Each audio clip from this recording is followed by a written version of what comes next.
से उनको आर्थिक लाभ भी मिलता है और भी अन्य अन्य लाभ भी मिलते हैं। लेकिन हिंदू अगर धर्म परिवर्तन नहीं कर रहा है तो एक साधारण हिंदू उसको क्या लाभ मिलेगा, अगर ये प्रश्न किया जाए तो? क्या मतलब धर्म परिवर्तन नहीं कर, अपने धर्म में स्थित है जी, तो उनको क्या लाभ मिलेगा? उनको आर्थिक लाभ हो गया, इनको क्या लाभ होगा? ठीक है, बैठ। और हानि स्वधर्मे निधनम से यह, लाभ की बात तो छोड़ दीजिए, स्वधर्मे निधनम से यह, अपने धर्म का पालन करते करते लाभ तो छोड़ दीजिए, जीवन की हानि हो जाए तब क्या लाभ होगा? निधनम के आगे क्या श्रेय लिखा है? मरने से भी लाभ होता है, फिर जीवन में तो लाभ होगा ही। स्वधर्मनिष्ठ, इसका अर्थ क्या है? ये एक नरसिंह राव हुए हैं प्रधानमंत्री, एक विचित्र महिला हुई है टेरेसा, तो जंतर मंतर है दिल्ली में, यंत्र मंत्र को पंजाबी लोग जो है सकूटर, सकूल, जंतर मंतर, वो संयुक्त अक्षरों, ये पंजाबी हो रहे हैं। पुत्र, पुत्र को पुत्र नहीं बोल पाते, पुत्र, सकूटर, सकूल, ये पंजाबी लोग। तो यंत्र मंत्र को जंतर मंतर बोलते हैं, दिल्ली में है यंत्र मंत्र, जंतर मंतर। तो वहाँ पर दलित क्रिश्चियनों ने अनशन किया था, आरक्षण की मांग की थी। तो मैंने टिप्पणी की, शंकराचार्य के पद पर मैं प्रतिष्ठित हो गया था कि दलित फिर क्रिश्चियन फिर आरक्षण की मांग। हिंदू से क्रिश्चियन किस लिए हुए कि गरीबी और अपने को दलित कहे जाने के कारण। क्रिश्चियन हो जाने पर भी दलित विशेषण एडजेक्टिव हटा नहीं, आरक्षण की मांग से सिद्ध है कि दरिद्रता भी नहीं हटी, तो दलित भी रह गए और दरिद्र भी रह गए, लाभ क्या हुआ? आपने क्या प्रश्न किया? जो हिंदू अपने धर्म पर सुदृढ़ रहेगा उसको लाभ क्या होगा? लोक भी उस परलोक तो सार्थक होगा ही, परमात्मा की प्राप्ति का मार्ग प्रशस्त होगा। जीवन में जो उसको कष्ट मिलेगा वो तप सिद्ध होगा। क्या? जीवन में जो कष्ट मिलेगा वह तप सिद्ध होगा। और अगर उसको विवेक है तो खिसके हुए सब हिंदुओं को आत्मसात कर सकता है, फिर से मार्ग पर ला सकता है, सत्संग आदि का बल है तो। और फिर वो आज दलित हो गए, कल अगर उनको कोई क्रिश्चियन बना ले पैसे के बल पर, तब मुसलमान बना ले, लुढ़का हुआ व्यक्ति कहाँ तक गिर सकता है कह नहीं सकते। जो 25वीं धारा की धिज्जी उड़ाकर, भारतीय संविधान की 25वीं धारा की धिज्जी उड़ाकर जैन, बौद्ध, सिख इत्यादि हिंदू गिने गए भारतीय संविधान की 25वीं धारा में, इनको धिज्जी उड़ाकर जो कुछ और हो गए, हिंदू नहीं माना, वो कौन क्रिश्चियन, कम्युनिस्ट या मुसलमान होने के अलावा उनके पास कोई चारा नहीं। एक विशाल वट का वृक्ष है, एक एक शाखा काट दें तो वट वृक्ष की शोभा नष्ट हो जाती है, वट वृक्ष जीवित रहता है। जो शाखा कट गई वो तो मर ही गई। तो जो हिंदुओं से अलग हो गए, जैन, बौद्ध, सिख, अब या तो क्रिश्चियन हो या कम्युनिस्ट हो या मुसलमान हो, उनके सामने ज़्यादातर कम्युनिस्ट होने का ही मार्ग प्रशस्त है। अब कम्युनिस्ट अगर प्रसन्न होते तो लुटेरे क्यों बनते?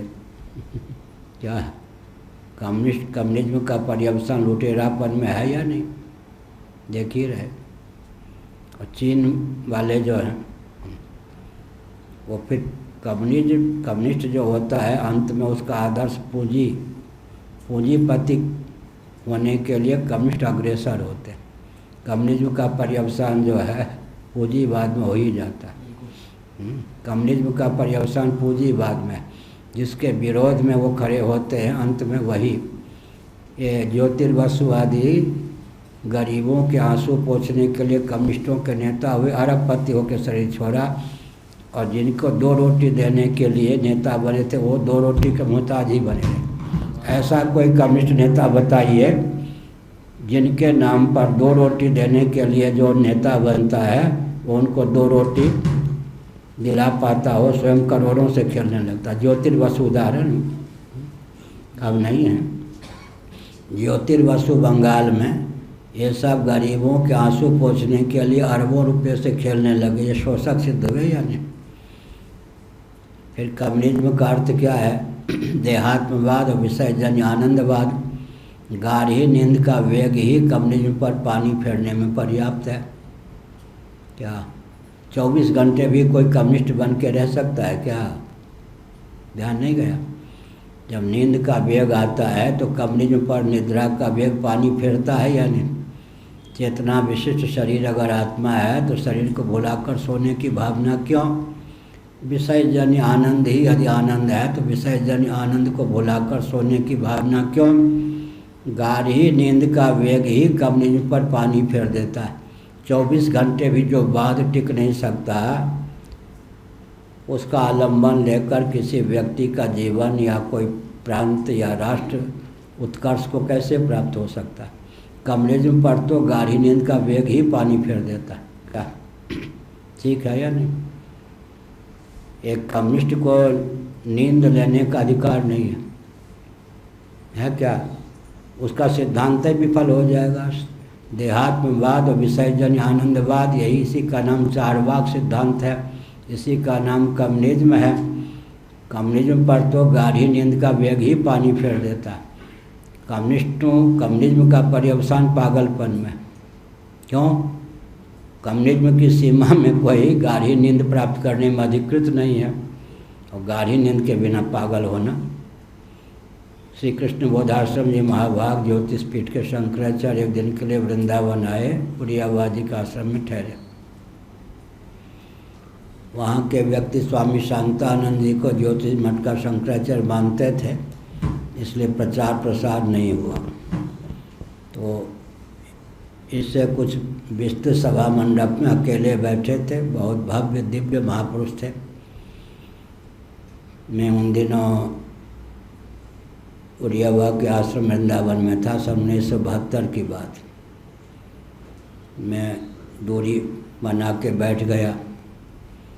कुछ पूछना चाहता था, पूछ न सका, ब्रह्मचारी था। उन्होंने पूछ दिया, कहो साहब। उनका शरीर ब्रज का था। ईश्वर को क्या गरज पड़ी कि उसने गाढ़ी नींद बना डाली? क्या ईश्वर को क्या गरज पड़ी कि उसने गाढ़ी नींद बना डाली?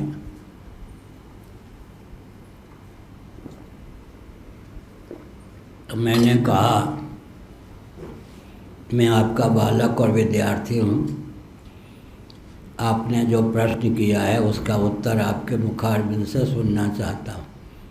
अगर मैं चाहता तो 1 घंटा 2 घंटा भी इस पर बोल सकता था, लेकिन मैंने एक वाक्य भी नहीं, प्रश्न ही कर दिया, निवेदन किया। तो झूमते हुए उन्होंने 45 मिनटों तक जो उन्होंने प्रश्न किया था उसका उत्तर दिया। उन्होंने कहा कि अगर ईश्वर ने नींद न बनाई होती तो हम तो अब आगरा के पागल खाने में ही होते। जो जीव अपने बलबूते पर निर्विकल्प समाधि नहीं प्राप्त कर सकते, कदाचित उनको विकल्प के रूप में गाढ़ी नींद भी सुलभ न हो तो वे पागल हुए बिना नहीं रह सकते। तो साधनहीन प्राणियों को पागल होने से बचाने की भावना से करुणा वर्णालय सच्चिदानंद स्वरूप सर्वेश्वर ने गाढ़ी नींद बना दी। इसी प्रकार क्या विषय चल रहा था?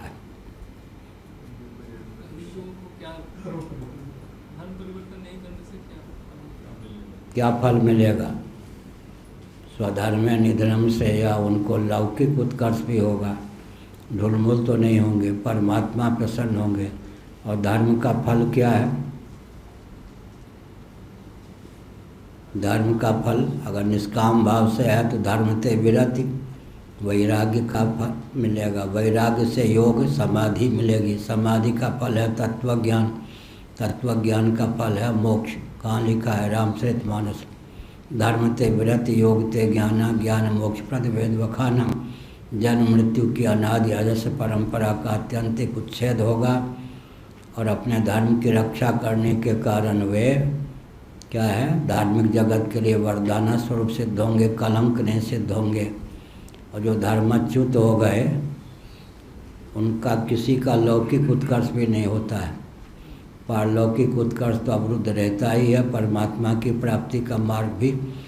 लेकिन धर्मच्युत या धर्मांतरण जो है विचार करने की आवश्यकता है कि सनातन सिद्धांत में त्रुटि के कारण कोई धर्म परिवर्तन करेगा या दीनता दरिद्रता के वशीभूत होकर धर्म परिवर्तन करेगा, ये एक विचारणीय प्रश्न है क्या।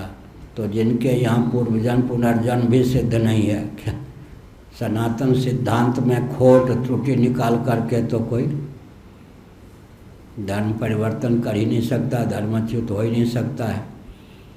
और जहाँ जाएगा वहाँ घटिया ही, न पूर्व जन्म है न पुनर्जन्म है, वहीं तो जाएगा ना। क्रिश्चियन बनेगा, कम्युनिस्ट बनेगा, मुस्लिम तंत्र में अपने को सन्निहित करेगा, ज़्यादातर कम्युनिस्ट बनेगा।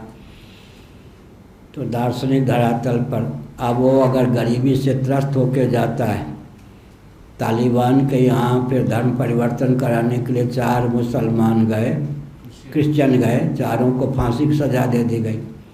सरकार की कुरीति के कारण ही धर्म परिवर्तन होता है ना, सिद्धांत के आधार पर तो धर्म परिवर्तन हो ही नहीं सकता, माने धर्म त्याग कोई हिंदू कर ही नहीं सकता। अब रह गई गरीबी को लेकर, तो वही हमने कहा दलित क्रिश्चियन फिर भी बने रहेंगे। इसलिए धर्मच्युत होना, इधर से भी जाना उधर से भी जाना, बस। और कोई प्रश्न?